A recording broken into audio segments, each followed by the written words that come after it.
There's nothing I hate more than scuff marks on a wall.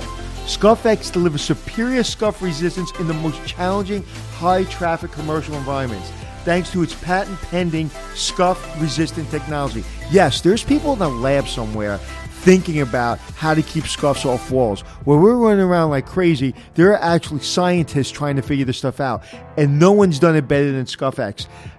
I would not endorse this product if I didn't believe in this product. As a hotelier, it is so important to solve this problem because we spend so much money, so much time on painting hotel rooms that we finally found the solution. And I don't think anyone does it better than ScuffX. The high-performance ScuffX latex paint reduces the need for touch-ups, repaints, offers significant savings on long-term maintenance costs. And for all the information you need, go to benjaminmoore.com.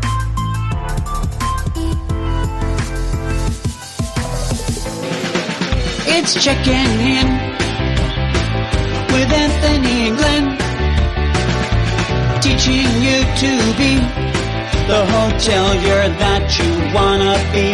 It's checking in with Anthony and Glenn. Anthony. Glenn Haussman, how are you today? Yeah, I'm feeling good because it is the middle of the summer. And is it the middle? It is. Well, yeah. I mean, by the time this. Well, if someone was a centerfold, would it be in the centerfold? It would be. It would be. We would be the staple of summer now. No, wait. What day is it? June? Yeah, but what Anthony? We don't record these the same day they're released, and I'm trying to create the mythos that we are doing that. Oh, we're in the middle of summer. This is fantastic. Right. How about if we release it in the middle of winter? We could do that, and then it'll be really off-putting that people will be listening to that. But I was just about to go on a whole thing about how I'm freaking out about summer ending because we're past June 21st, and the days are starting to get shorter, and I don't know what to do. But now you've ruined that for me. Why were you Anthony. going to lie? I'm not. Be authentic, Glenn. I'm sorry. Okay. All right. We recorded this episode 2 or 3 weeks ago. How's that sound? How you doing? I'm doing really good, and I'm really excited today because we are going to take a special trip down memory lane, and we're going to talk about the first ever episode of Hotel Impossible today. Wow. We are going to do that, huh? We certainly are. Did you watch it? I did. I watched it this morning again to refresh myself because there are certain things that I remembered from it from watching it way back in 2011 or something like that. I'm just so caught up that you watch me to refresh yourself. That just sounds dirty somehow. I do. Well, also I don't really like myself too much, so it gives me a little bit of fuel to have that anger. That's great. Right. So Gurney's in. Yeah, that's interesting. So what are your questions, my friend? All right. So let's start a little bit about explaining what Gurney's is. It was at the time a family-owned hotel out on Montauk, Long Island, total east end of Long Island. They're, they have bumper stickers out there that say "the end" because you can't go any further than Montauk. Really great, like fisherman community, old school stuff. Very different than the Hamptons, which is all haughty-taughty. This is just, really cool stuff. It's a family-owned operation. I said that it's been there for many, many decades. I happen to have grown up going there a lot as a kid myself. It's the billionaires of the Hamptons pushed out the millionaires to Montauk. Right. Would that be yes. a proper assessment? I think so. More so in recent years, but it really did have a heritage as being more back in the day. Back in the day. But now, if you look at the Gurney's, like you look at the show and you look at where Gurney's is today, Gurney's is spectacular today. I haven't been out there. The general manager's been asking me to go out there, but apparently it's just gorgeous. They renovated it. It's fantastic. Well, I do want to start by saying, as we're getting into this discussion, a lot of the issues that Gurney's was having back in 2011 was directly a result to the fact that many years before, like 30 years before, they turned some of it into a timeshare component, and that really hamstrung them from making a lot of meaningful changes to the property over time. Well, I will tell you something. I'll get back to that at the end of my answer. That hotel was the best first hotel we could have done. It had complications of food and beverage. It had complications of seasonal. It had complications of good hotel, great spa, good management, great management, not so great management. It had all the complexity that we come to really understand and learn about on Hotel Impossible after 108 shows. So it was really the best first hotel. One of the things that my producers would have flushed out before I got there, Right. If it was a season later, would have been the whole timeshare component. I didn't know about the timeshare component until it was really too late for me to deal with the timeshare component. Right. And I didn't really understand enough about it. So we didn't really get too much into the timeshare component. You didn't mention it at all. Yeah. And I don't know if I even knew about it until really we were done with the show. And which was probably good for the first show.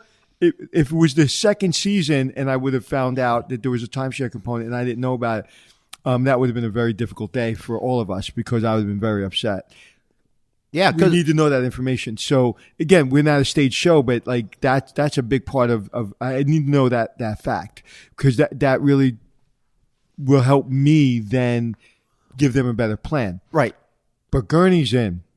To this day, people say, "Hey, saw the Gurney's Inn. Hey, I'm a New Yorker. I've been out to the Gurney's Inn. I grew up at the Gurney's Inn." Right, the just like Gurney I Inn, even all the shows we've done, I would say the Gurney's Inn more than any other show, bar none, has been mentioned to me in airports, restaurants, and bars everywhere. That's really fascinating to me. Now, I get that if you're here in the New York area, but when you say you're everywhere and people mention that to you, that's really surprising to me because I think Gurney's has a real warm place in everybody's hearts here. And even though the Montes family sold it, I think they've done a great job with reinventing it. And I got to go out there when you get out there because I got to see this property Maybe. again. Hey, why don't we do this? Yeah? Why don't we make ourselves a note and ask them if we can come out there? Yeah, and do the podcast from there. I think that'd be great, and interview the folks out there as well. And they also bought the Montauk Beach and Yacht Club. Oh, they bought it? Yacht Club. So it's called Gurney's. Yeah. Get out of here. Yep. I did not know that. Yeah. When did that happen? I think last year they purchased it. Oh my God! And it's called Gurney's too, or just Gurney's? I think it's called the Gurney's Montauk Beach and Yacht Club or something like that. And how far is it? I think it's about 10 or 15 minutes from Gurney's proper. I'm trying to find the general manager in my phone, but I'll find it later. You Yeah. remind me, right? Yeah, I absolutely Can you write it will. down so I I will. forget? I'm writing it down right now. I have a pen and paper right Yeah. here. Oh, look at you. You know, he was so like I'm not going to fucking take orders from Anthony to write it down. I literally said, "Can you write it down?" And he literally kept his hands folded, like I'm not fucking writing. I was just about to raise my arm to type it when you came through okay. with I don't the with the believe pen you. and pad. You shouldn't believe me because I'm totally making it up. I was giving you pure lip service here, Anthony. Because Yeah, but what? That was very kind of passive aggressive. no, it was just aggressive. Yeah, it's like don't tell me what. I to figured do. I was going to remember it. You know. Well, it's good that you were a writer and you never really worked for a big corporation because you've been fired. You're absolutely right. I am not fit for corporate America at Either all. am I. So At Gurney's all. in, and I want to go before we start talking about Gurney's. I love the Monte family. Yep.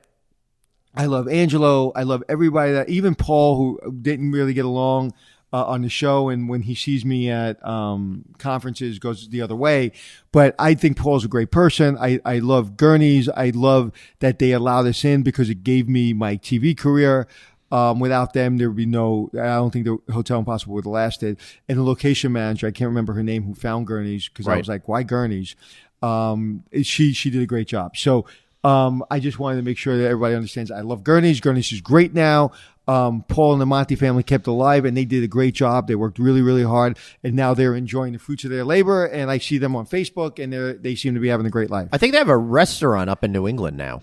Maybe. Yeah, but I think there was some kind of. I saw something like that. yeah, I think so. I'm not 100% sure. I do want to say, great people. I do want to say the one thing that struck me most is you looked really adorable on that show. Why did I look adorable? I know you had this real enthusiasm about you that was just exciting to see, and maybe because I know I was shitting myself. I was I'm so sure, nervous. I'm sure you were, and that's why I'm kind of going into this. This isn't the 100th episode of Hotel Impossible. It's not the 20th episode. It was the first. A It was big the pilot. effing deal for you was and your everything. future, was right? everything. What was going through your mind in that, and how is that different, and how did it affect you from every other episode that you did in the run? What was going through my mind, I couldn't clearly articulate outside of complete and utter focus. Right. Everything, and I mean everything, and I'll tell you that story later, was just not, it was not on the list. And so if you would have said, I need to rush you to the hospital because you're dying of a heart attack, you're probably going to die of a heart attack if you were in front of me. So, so you're here, you're preparing for the first ever episode of Hotel Impossible. Huge deal for you. What was that experience like? What was going through your mind? It was so much focus and so attention to detail that I couldn't tell you anything was going through my mind except that was in front of me. I remember wanting to be well rested, well hydrated, fed, focused. Right. So you wanted to set the stage for yourself so you could have success and not be distracted by all that other stuff. And I probably prepared things for that show that I've never done ever again. Right. Whereas I had some teamwork exercises that I wanted to do, which we actually filmed and didn't work because I learned that those kind of things don't work well on TV. It takes too long to film them. It takes too long to get the idea out. And I've really learned a lot in the first episode. So I would say just complete and utter focus. I was so concerned leading up to this that I would never be able to work in the hotel business again. Right. Because of the show. But one of the things I didn't realize, thank God, was this was a pipe dream. I wrote the show, helped write the show, created the show, helped create the show, hosted, executive produced it, and somehow we're going to have at least 100 episodes of the show, and this is going to be my career because they said, hey, they're going to pick it up. And so to me, the failure possibility wasn't in my brain. Like it's like, and 99.99999% of the shows never get picked up, and less than that make it out of the first season, and less than that make it to 108 episodes. So now in retrospect, it was such a foolish thought that I was actually, the day I shot that show at Gurney's, I was going to be on television for a long time. But didn't that wind up helping you out psychologically to not have that burden? Of course it did. It's like when you're a kid, right? And you're in a double diamond skiing. Right. You don't realize you can die doing that. Right? If you did, you wouldn't be doing it, but then it would take away the childhood fun that you had, right? Yeah, right. So of course I would have never made it out of the gate if I would have thought that this was a fool's errand. Yeah.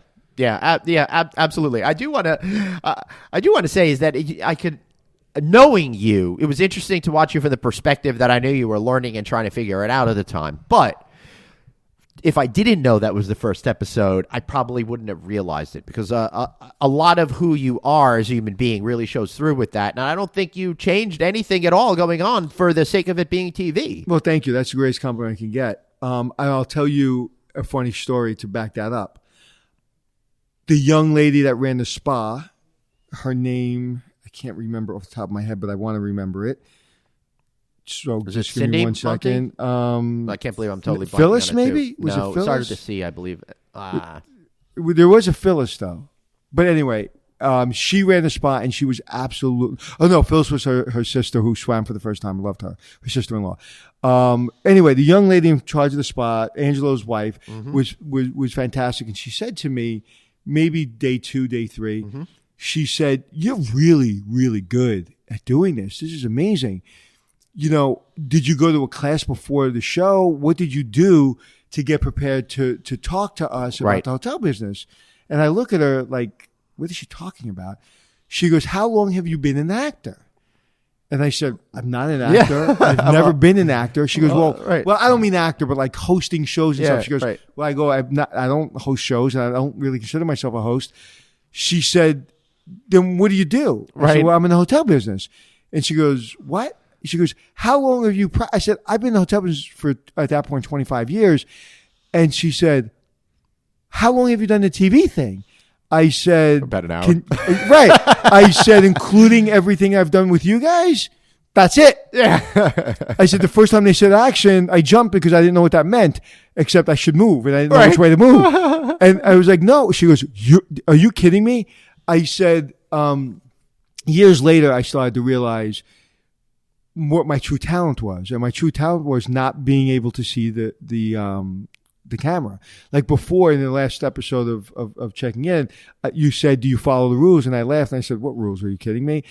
It's same thing on TV. It's like, what? Cameramen, directors, producers, what are you talking about? I got to do the right thing. And I don't see anything else. So I don't see the complication of it. I don't see the people behind the camera. I listen to them. I've learned to listen to them, but I'm really lucky that I don't see the camera. And right. I know the business. I couldn't imagine someone finding me as an actor and saying, "Hey, we now want to do a show about hotels. Okay, and we'll feed you the lines, and here's a book to read, and you'll be, and we'll do this together." Oh my God, I would freak out. I couldn't do that. Right. So yeah. Well, that's a great compliment, and I feel it too. When I watch it, I don't see a difference between the first show and the last show. Yeah, it's I saw like a little bit here and there in terms of like stylistically things change. So what's the difference? A little bit. Oh, from the format, you mean? Yeah, yeah. Absolutely. A lot less of you talking to the camera in like a setup kind of a situation. Right. So there were, and that's Bill. Bill did a great job in the last 4 seasons to just like rip all that out and just say, like, we're not making a movie. Yeah, I remember him saying that. Right. We're not making a movie. Yeah. And for 5 seasons, we made a movie. That's so interesting. So let's get back to talking about Gurney's. And the thing that struck me most about the conversation that you had there, it seemed like a lot of the people were working on inertia. They'd been doing things the way they'd been doing it for a lot of decades, with the exception of the spa, and it didn't even come into their way of thinking to do stuff in a different type of way. I'm laughing when you're saying that, because what completely shows a great example of that is when I was on the deck with Paul Monty, and he was supposed to meet me on the beach with his 10:30 at 10:30, and they didn't show up. At 10 and at 10:30, you're like, where the fuck is everybody? Right. And I actually said that, and he said, "Anthony, we're on Montauk time." Yeah. And Montauk time, I think, is the reason he never talks to me anymore. Because I was like, Montauk time? We're on the guest time. We're not on Montauk time. We're not on Anthony time. We're on Paul Monty time. We're on the guest time. Right. What the fuck is Montauk time? And so, yeah, that became a thing. It's like, it's okay. Like, listen, if you work in a island resort or you work in Long Island, it's the guests can be relaxed and the guests could show up late for the massage, but you can't. Right. I'd like to apologize to Candace Monty. Candace is Candace. Her name. She was absolutely terrific. But I agree with you. I think that the issue that Paul had, and subsequently other people in the future on the show, is being called out on the issues that each of us have. Right? Yeah, and I really honestly think, and if I have to really be truthful, I don't think the location manager understood what the show was. And I don't think they lied to the Montes at all. And I think we were very fair to the Montes. But because they didn't have a reference, right, and she didn't know me, the location manager, that well, that I think everyone was like, oh, yeah, shit, this guy's crazy. Okay, he's going to be fair, but He doesn't report to location manager, the producers, or Paul Monty. Right. He's going to say what he's got to say. And I think that surprised everyone. So I don't think it's unfair to say that Paul Monty was surprised or had a right that he was surprised, because I didn't know what it was going to be. I didn't know I would say Montauk time. What are you kidding me? Montauk time? What the fuck is Montauk time? I didn't think I would say that. I didn't think that I would push. I didn't know what I would do. So that is what I am, and that's who I am, and that is what I've done for all these years. Right. So I think that they had to take one on the chin, and then everyone had a reference of, okay, if you want to sign up for this guy, then this is what you're going to get. Yeah. One of the other things that I saw is a little bit different from other shows is I felt you were teaching more hospitality than in other episodes of the show. I really, for me as a hospitality industry wonk, I really love that part. Like the I don't remember the exact steps it is, but the acknowledging people a certain amount of steps away, making eye contact with them, and saying hello to them. It's interesting you said that, because that show was important that we teach and entertain. I didn't realize I was in the entertainment business until I realize I'm going to take 10 minutes. But what you're talking about is 10-4 and more. And let me tell you what happened. Let me tell you the real true story of Gurney's. We went there. A producer, director was working together. They were husband and wife, never met them before. They didn't know what they were doing. The thing was a mess, an absolute mess. We had to bring on another director. I had to go back out there. Right, you had to do after they saw what we had in the can. They're like, this isn't good. We had to go back out there. I went out there with Bill, who's my director now, and who left after Gurney's. We had a new director, Carlos, who did a great job, but then Bill came back after the 5th season, and I think really got me to the next level. And anyway, so Bill comes out to save the show, and I said, what do we do? And he goes, Anthony, what would you do right this second? We're standing in front of Gurney's Inn at the front door. And nobody is there. And nobody's there. He goes, what would you do right now? So I look around and I see a bellman. I go, well, that bellman's got 5 pens in his pocket and he's walking around and he's passing people without saying hello. I would nail his head to the wall right this second. Right. He goes, action. Right. That's exactly what happened. And I look at him and he goes, I said, action. I run over to him or meet him in the middle, and he said, and they were booming him. He didn't have a mic on. And I said, hey, how are you? I'm Anthony Melchiorri. I'm here to help the hotel. I'm a consultant. I said, how many hands do you have? He goes, 2. I go, why do you need 5 pens? And he goes, oh, I guess I don't. And I go, the pen behind your ear, are you going to give me a half pound of bologna? Like, am I in a deli? What the hell's that? And I said, you just passed 10 guests without saying hello. He goes, well, I'm busy. I said, everybody's busy. I said, I'm going to teach you something, 10-4 and more. 10 feet away, you acknowledge the guest by nodding your head. 4 feet away, you say good morning or good afternoon, whichever appropriate. And then the more is, how was your stay? How can I help you? What's going on? And so 10-4 and more. So repeat after me. So we went through it. And then at the end, I go, you get it? And he looked at me. I go, you got it? And he looked at me. I go, 10-4 and more. He goes, 10-4 and more. And that was a teaching lesson in the moment. When you saw the stand-up of the restaurant employees, when we show them the specials and the lineup and is the apron on right and all that stuff. That was all part of me trying to prove to the director that there are steps of running a hotel. Right. And yes, so later on, after they saw the pilot and they were like, apparently they realized, holy crap, we have something special. No one in show business, no one ever tells you anything other than you're renewed. And I hear about people, they don't know if they're renewed or even canceled until they find it out on the news. 100% happens all the time. Yeah. I still don't know if I'm renewed or canceled. Right. No one's ever told me. No one's ever told me. I've had friends that say we're canceled. I've never been told. So I think you'd be, you should do Ghost Impossible. I think you'd get renewed in an instant. Well, no, well, anyway, so I don't want to digress. So Bruce Klein, who's the president of the production company, Atlas Media, said years later, he goes, we were worried that what you did in Gurney's, could you replicate? Could you say something different? Could you come up with different scenarios? Right. Or are you going to be a one-hit wonder? Yeah. And he said every single time we're watching a rough cut and we're falling on the floor laughing and we're like, where did that come from? Where did that ism, they call it Anthony-isms, where did that ism come from? And it's just the pressure of trying to accomplish turning around the hotel in a very short period of time. I just try to create. So we try to always keep the learning in it. But I would say that I didn't break it down on all the episodes, as well as I did it in Gurney's. And, sometimes I did. And there were a lot of learning lessons in every episode, but it wasn't just so specific. Right. Yeah. And, that hotel geek in me really liked it. You also spent a lot of time focusing on attention to detail.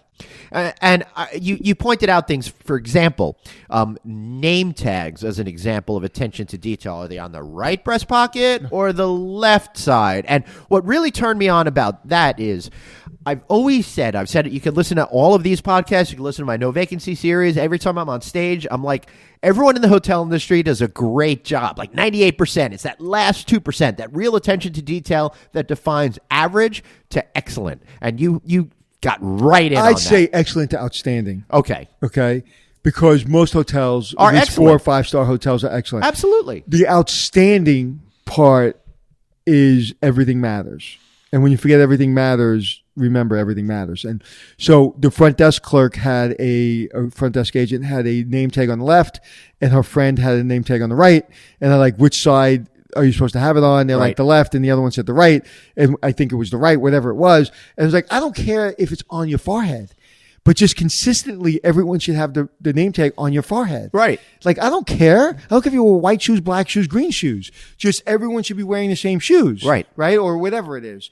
And so, yeah, it's really, really important to me. You know, when you're watching a movie, the reason there are some great movies, and the reason we watch, you know, Rocky, or we watch The Godfather, because the story and the attention to the emotional impact of the story makes you just buy into it. And why it makes you buy into it, because there's nothing else there to take your attention off the story. In the hotel, it's the same thing. I don't want to notice your name tag. I don't want to notice your hair. I don't want to notice your uniform. I want to notice the story. I want to notice the emotion. I want to notice the service. And if you have a name tag that's peeling off, if you have orange hair and you're not in an orange hair kind of hotel, you're throwing me off. Yep. And you're making me not think about what I really should be thinking about, and that is the level of service and cleanliness of the hotel. And that really gets back to the whole thing. And the theme that went through it is, it doesn't feel first class, but they're charging first class prices, which is a line that you gave. In New York City, you can, specifically in Times Square, you can charge $800 a night for a room if you're a 3-star hotel or a 5-star hotel. So if you're going to charge those prices, act like it. Give them a free bottle of water. Like, just act like it. Act like you're a 5-star hotel. So if you're going to charge $600 to stay on a Saturday night at Gurney's Inn during the summer or even the winter, then that's fine. And we're not saying get new furniture, and we're not saying get new amenities and get chandeliers. What we're saying is a bottle of water, a bellman that says hello, a bellman that maybe hands me a bottle of water when I'm sweating my ass off when I pull up. Like, those are the things that get you that extra average rate. Yeah, because you want to make the guest feel special, and it's not individually each of those little things. It's in aggregate, all of those things that really come together to create that undefinable but incredible experience. I was just in Arizona, and I was at an Omni in Phoenix, and the bellman, you know, and I like to think I tip pretty well, and I was tipping everybody, and the bellman, like, he didn't really help me with my luggage. He opened up the door really quick, and he handed me a bottle of water, and before I knew it, the door was closed, and I didn't tip him. I still feel bad. I didn't tip him, so when I go back, I have to tip him. Right. But, like, he handed me a bottle of water. And that was great. That was fantastic. And he didn't stand around with the door open waiting for me to give him a tip. Right. But he just wanted me to have a bottle of water because it was hot out. And I just thought that was fantastic. So I can't remember what your name is, but I remember your face. And when I'm back there, I will give you the tip. Excellent. And if you like Omni Hotels and Resorts, we just did a recent episode on No Vacancy with the CEO of Omni Hotels and Resorts, Peter Strebel. Yeah. Oh, I wish I would have known that. Can we have him on this podcast? Yeah, absolutely. My friend David Harker is the CEO, is the executive chef of the Omni in Nashville, and also the unofficial Omni executive chef. Oh, cool. And he does all the openings, and he brought me around through the hotel, and I was exhausted. That is one big hotel. The Nashville one or the Phoenix one? The Nashville. And I'm guessing they do about $43 million worth of food and beverage. I wouldn't be surprised, because they are perfectly located right with the convention center and the Country Music Hall of Fame. Oh, God, I love that hotel. I know. One day we got to get down That's there. becoming one of my favorite city hotels now. Well, next time we're down in Nashville, we got to go to the Peg Leg Porker, my favorite barbecue joint that's down there. But I heard about that. But speaking the Jack of food, the Jack Daniels pecans were amazing. Were they? Yeah, oh my God. I like that. I'm going to be down in Nashville in September, I think, and looking forward to that. But let's take it back to Gurney's. One of the things I like most about Gurney's is they had great cioppino. Loved that particular dish that they had over there. But what else did you take away from that? The dichotomy to me between the hotel and the spa has always struck me as something surprising. If you remember in the restaurant, I don't think this scene was cut out because I haven't seen Gurney's in a long, long time. Yeah, of course. With the restaurant waiter, remember when he was wiping his nose? Oh, no, that's what he was doing. He was licking the pad. Yeah. Okay. Licking his fingers and touching the pad. He was licking his fingers and touching the pad and then serving me my food. And he did it like 3 times. Right. And I didn't want, I don't want to nail anyone, but that's disgusting. Right. It's like how many times have you been checking out of a store and someone licks their fingers to give you the change back? Right. It's like, I don't want to touch my money now. You just lick your fingers. And it's like in a lot of the stores, they have the lemon now. They touch the lemon. Yes. But yeah, I had to bring that out. I mean, I had to just bring that out. And we had some hidden camera. Excuse me. And when I say hidden camera, they know that we can put cameras anywhere we want. They have to sign for it. But we had hidden cameras showing this, and he licked his fingers, and then he touched people's food. It was gross. Yeah, touch the lemon sounds like a very dirty kid's game, All right. So I'm running your name through a database. All right. So last question I have for you on this. What was the big lessons that you took away from it? Besides learning how to play touch the lemon. Yeah. But how did it really inform you as a burgeoning TV personality? Wow. I'm going to get a little emotional here. Yeah. The day I shot that show was the day my best friend in the whole world died. And I found out the night we shot it that he died the first night. Unbelievable. And my ability to and he was close to my children, godfather of my daughter Nina, and best friends with my wife, and lived in my house 6 months a year, and I'm godfather of his children. And you couldn't get closer. I mean, I'll never be as close to anyone as I was to Herbert Russell Hooks. Right. And when he died, his family didn't want me to come home. And I had to finish that show. So when I'm running up the stairs to go yell at Phil Monty, right. I had just found out that my best friend died. So the focus it took for me to manage that show and still do my job without concentrating on anything else but my job really showed me that I'm capable of anything. Because when I was done with that show, I lost 18 pounds in a week. I bet. I lost all. I just was so. I look like a skeleton because I had to tell my family. We just celebrated, but we just. It was just his 8-year anniversary, and me and my daughters were just down in the basement crying our eyes out. My daughter even wrote an essay for college about Russell. So him passing away the day my TV career started, because we had a plan that he was going to travel with me. He was going to be my assistant, which probably would have got me fired before it started because Russell was Russell was nuts. He was the greatest person ever, but he didn't follow rules. And so I think about it a lot when I'm traveling on planes. I'm like, dude, you're supposed to be with me and you're not with me. So I would say what I learned from that was the attention to focus.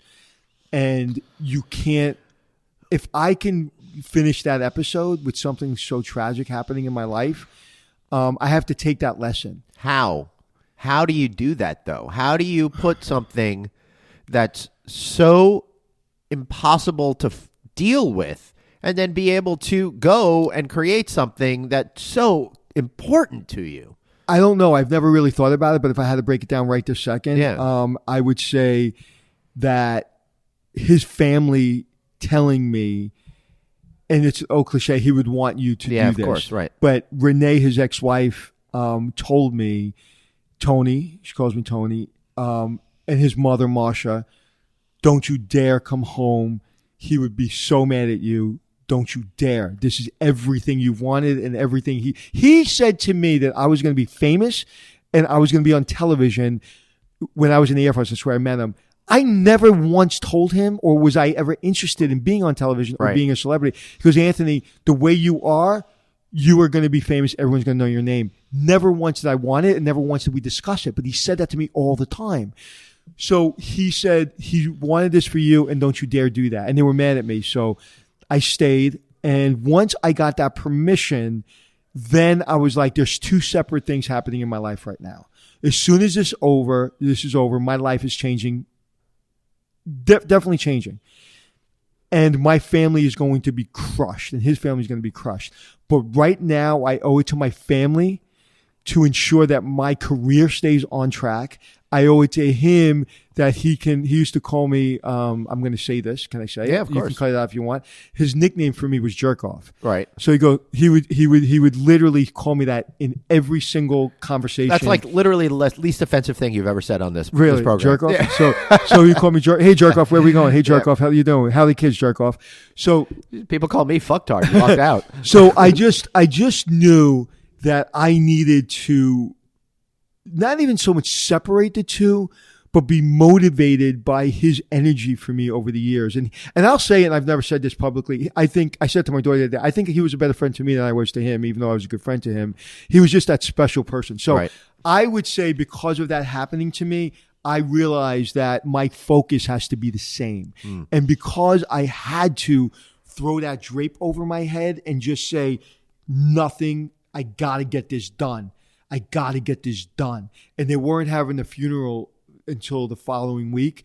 So it's like, because I would obviously not miss the funeral. I would have quit the show right there and then. Yeah. But so I would say my focus and ability to do the show, I don't focus on anything else when I'm on the show. I focus on nothing. And I think that Gurney's Inn taught me that this is like racing a car at 180 miles an hour with one eye closed, that you take your hands off the wheel and you're going to crash right into the friggin' guardrail. So focus, really, really focus. Yeah, I think the another word for that would be compartmentalize. If you can figure out ways to put certain things in different boxes to achieve specific tasks, I think that's a valuable skill to be able to have. Yeah. Even if it might be uncomfortable at times. So, before we start to wrap up this particular show, is there anything else that struck you about that Gurney's episode that really stands out? The Monty family. Yeah. We all have ups and downs as families, and we all have, our nuances. And if we had to be truthful with each other, we would have some pros and cons to say about each other. And unfortunately or unfortunately, they kind of did that a little bit on TV. And they kind of told the truth about each other a little bit. And I will tell you something. I've never met a family that loved each other more. And I've never met it's one of the nicest families I've ever met. So Paul, I like Paul very much. I like everyone from the Monty family. So in any way, shape, or form, if Paul Monty ever thought that I disrespected him, I want to formally here and now apologize, because that wasn't my intention. And I think he did the best he could. I think he ran a great property for what it was back in the day. Yep. And I think that he has an incredible family. So that's the one thing I take away. And another thing I take away is how in one hotel, two departments could be run so differently. Right. The hotel was run so differently than the spa. And, the spa, the way it was run was just spoke to me. It just spoke to me the way I run a property. So when I met Candace and I was like in a dream world. I was like, where? And I literally, when I opened that door, I literally expected to see what I saw at the hotel side at the resort. So I'm like literally, as you see on camera, going, what? Did I just walk into another dimension? What are we doing here? Yeah. So it was fascinating. Yeah, that's pretty interesting that it was run so differently. I happen to love that spa, and the indoor saltwater pool is freaking killer. And I think it's like I love the saltwater shots. And one of the things that we did, I like the senior citizen exercise group that was in the pool. Yeah. and that's what I actually learned, that being a general manager of a hotel really trains you to be a producer. And there's two things that I've done, I did on that show. Now, I produce a lot of, not a lot, but I produce a lot. Like during the show, we're on the fly. My producers are fantastic and they do a lot, but there's a lot of things that I incorporate. And so two things that I did on that show, my first show was one, when we did the salt shots, the saltwater shots. Remember at the end we did a toast? And I said to my producers, I said, we have to have a button. And like, what do you mean? It's like every show we have to have a button. There's got to be a moment where it's like we're like, this is going to work, this isn't going to work. And I said, I want to have a toast of saltwater shots at the end. So we put a tray underneath the thing, and I produced that, and we did it, and it worked perfectly. And then the way we brought out the family's pictures, like the father, Angelo, and the uncle. Yeah.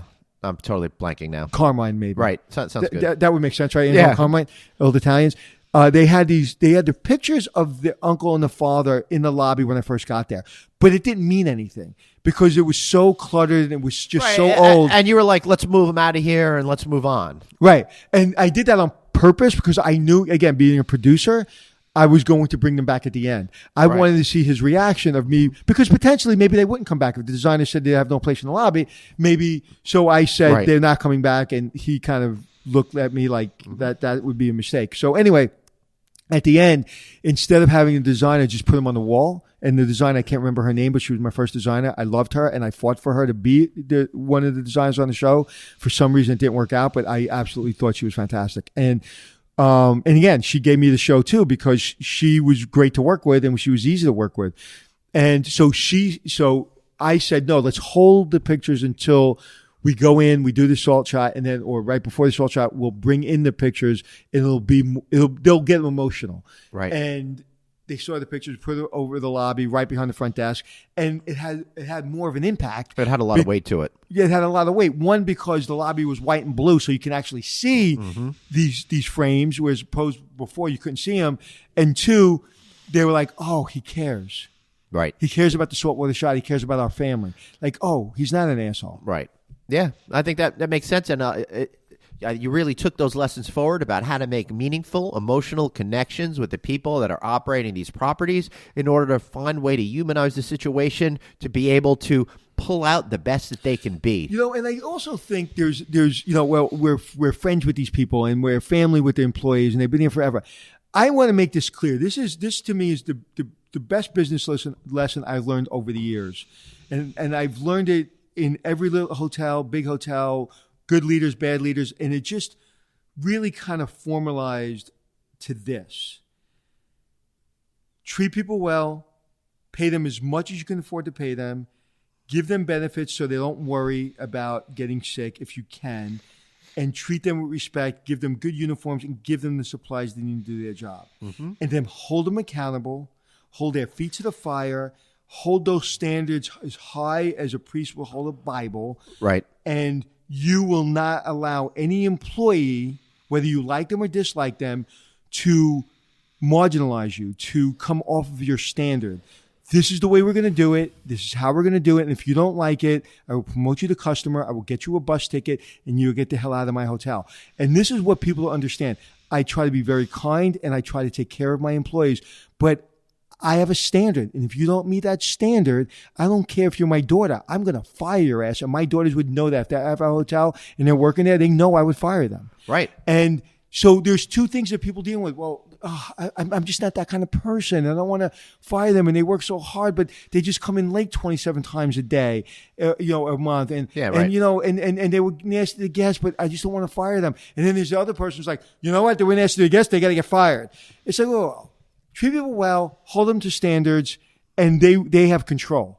And then the standards will control which way they go. But to be overbearing is not the answer, but to be too soft is not the answer. So I think from a hotel perspective and a business perspective, I think of any success I've had, I've been able to set standards, take care of employees, and hold them to that standard and not give a shit whether I'm going to have a drink with you at the end of this or we're best friends. I don't care. Matter of fact, my best friend Russell, we were talking about, we worked at Bassett's in Brooklyn. He would come in the summers and he was just helping me. I was a driver and I was dropping off food, right? Bassett's is a catering facility and we would drop off Italian food on the weekends and he was my driver that weekend. And he looked at me and he goes, I can never work with you ever in a million years. And he goes, you drive me crazy. Like you're the most overbearing person in the world. I said, no, they want this a certain way and I'm going to do it a certain way. And so I'm difficult to work with, but I'm fair. And I think if there's anyone kind of struggling with being a manager is if you hold people to the standards and you hold everyone to the same standard, you will get respect. You may not be liked, but you'll be respected. That's right. And just to vouch for Anthony, he is difficult to work with. Ha! If I wasn't, I wouldn't be doing my job. I'm just kidding. I actually. Well, you know what? You don't work with. If you worked for me, right. then you wouldn't like me. Yeah, But we're partners, right? so. Right, totally. So I just get a totally different feel, but I absolutely love working with you. One thing I also love is being here at the Garden City Hotel. And now that it's summer, and I know summer's coming to an end, if you're out here on Long Island, head over here to the Garden City Hotel and go check out the patio bar and have maybe a refreshing Cosmo or a Rika Lemon out there. Lots of drinks by David Burke and food as well. Check them out at the Garden City Hotel. And I've said this on the podcast many times, but Garden City gives us the space complimentary, and we're able to do our podcast when we're in town. A lot of times we're not in town, but we're in town, and they give us a complimentary space, and we mention them on air in order to kind of barter for the space. But let me tell you something. It doesn't matter. Just come here. Trust me. Right. Just come here. Trust me. I'm going to share something with you. Yes. I have a friend that I play cards with, and he's a good friend in the neighborhood, and he has a son that wants to be in the hospitality business. Long story short, he came to me, and I was like, okay, this is a good kid, good family. I got to put him in the right position. So I called the Garden City Hotel and the general manager. Hello, Grady. What's that? I said, hello, Grady. I was about to say, and Grady, and he said, hello, Grady. I don't know what the hell you're talking about. So, and I called the general manager, Grady, and I said, hey, I'm looking to put this kid who's in hospitality school, good kid. Do you have anything? And he goes, well, we'll start him. We'll see what we have. Long story short, they start him in the reservations. He's still going to school, and he came up to us this morning. Mark, who works here in reservations now, came up to us this morning, and as we were having breakfast. And what did he say, Glenn? That he absolutely loves this job, and the two people that he reports to loves them. And this is so important for a young kid that thinks he wants to be in the hospitality business, is going to school for it, to have a place that he is learning. They just did the Forbes travel training. He was excited about that. He can't wait to run to work. His father tells me like he's a new person. I always thought him as a good kid, but he just needed, something he really was in love with. And tell me he didn't look almost like if we were doing a TV show and I needed an actor to say how much he loved this hotel. I know. I love the enthusiasm, and he looked absolutely great too. And that tells you everything you need to know about the hotel. When someone that could have easily said to me, whisper in my ear saying, get me out of here, or saying, like, it's not what you think it is, Anthony, or whatever. He was like, this is like, oh my God. And to be able to contribute to help his career, oh my God, it's the greatest thing in the world. So that's why I love the Garden City Hotel. I knew if he had the right location. Listen, I can put him in a lot of great hotels in New York City, right in Midtown, but I knew it would overwhelm him. And they maybe will not have the training that the Garden City has. And I wanted to make sure that he got the right training in an environment that's fast-paced, but also not in the heart of Manhattan. Right. Yeah, absolutely. And another thing I love is when people send in positive feedback in our show. And if you give us a 5-star rating, we'll read it on air. So today I want to thank B.R. for writing to us. And it says, I love this podcast. I just recently started listening after binge watching Hotel Impossible over the last few months and become a huge fan of Anthony and what he does. I just recently went through a breakup and want to say Hotel Impossible and this podcast has been one small thing to take my mind off of things a little bit. And I feel inspired by you to find a new career. I guess that's you, Anthony, not me. I'm happy with and can feel the way that you do about being a hotelier. Then he says a couple of other things and then goes on to slam our opening theme song, but still gave us 5 stars. What do you think? I've not met one person that likes our opening theme song. I don't like our opening theme song. I love it because it's so off-brand for me specifically, and it's so not what you would expect. And every time I listen to it, I'm like, this is so not what I should have on our podcast. We should split the difference, right? Right. And so maybe it's more you, maybe it's less me, whatever it is, but we should split the difference. But I love it. And every single time, I actually make sure I don't fast forward through the theme song because I'm like, check in. Yeah. I just love it. So I hate it so much, I love it. Well, the good thing is... So don't tell me you hate it because I don't care. Well, we're not changing it. Yeah, I love it because it fits my hokey personality. And that is... It kind of does. It's certainly all me for sure in terms of liking that. So, Anthony, before we wrap up, I got to know, tell me something I don't know.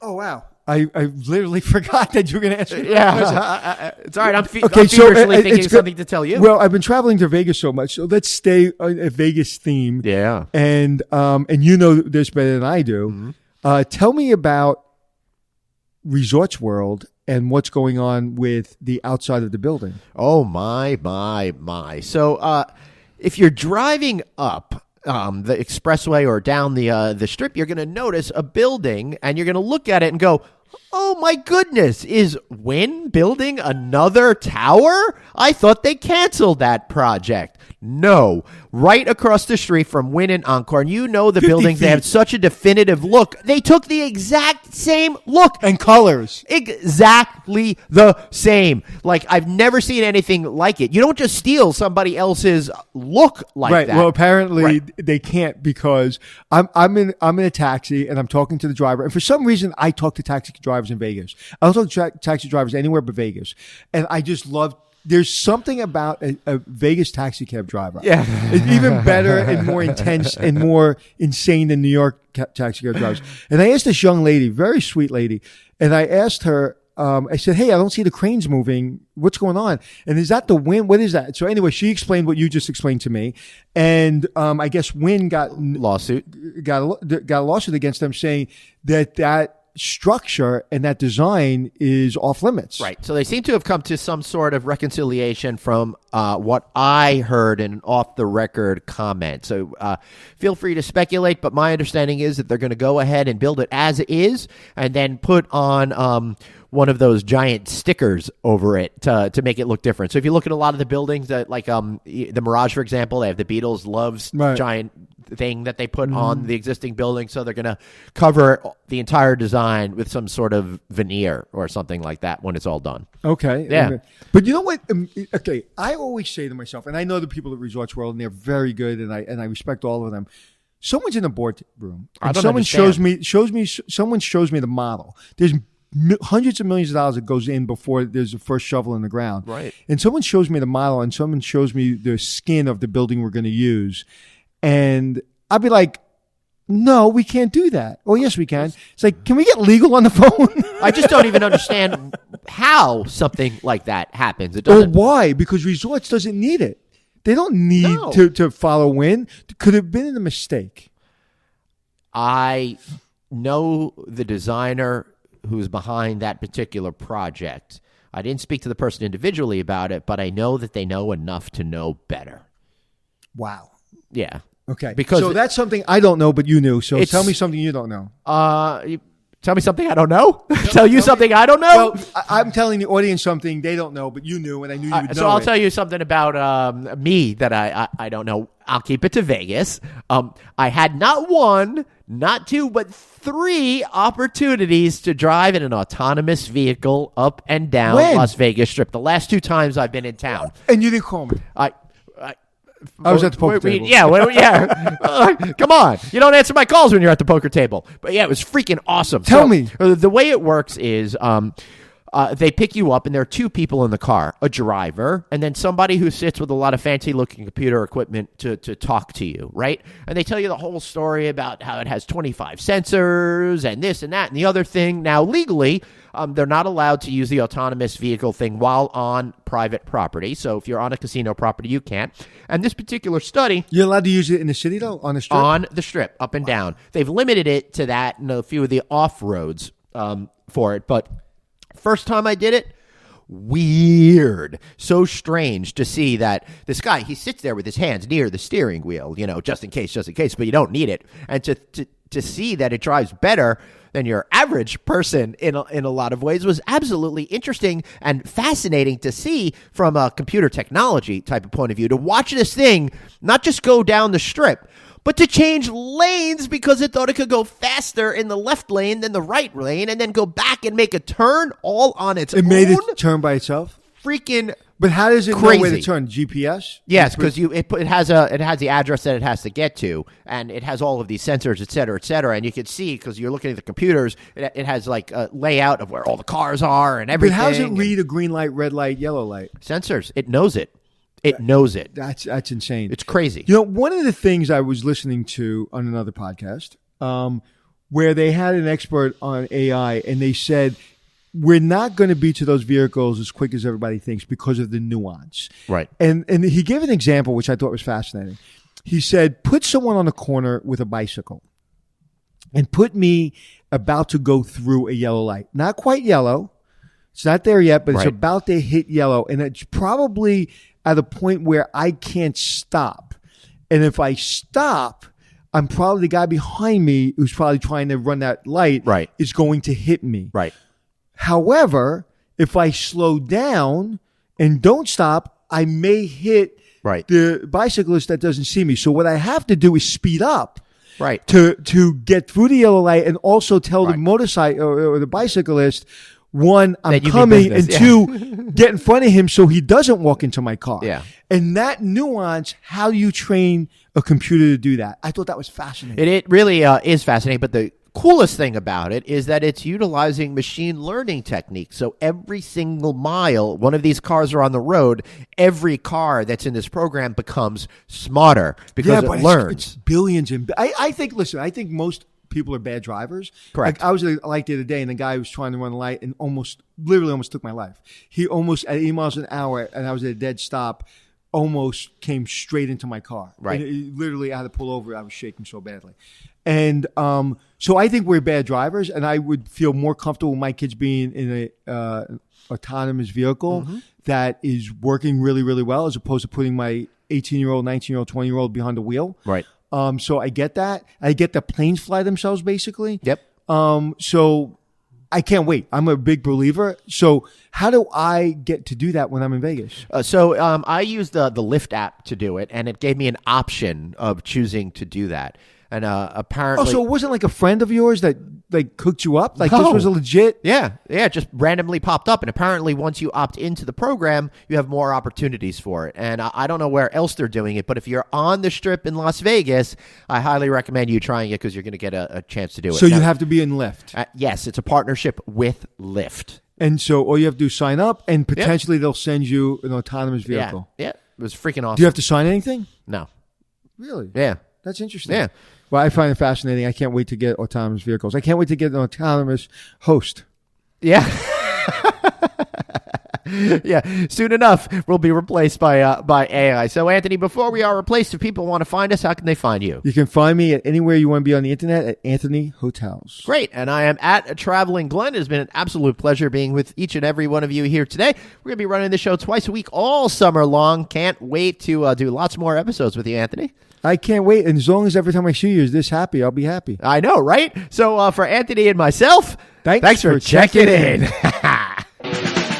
It's checking in with Anthony and Glenn, teaching you to be the hotelier that you wanna be. It's checking in with Anthony and Glenn.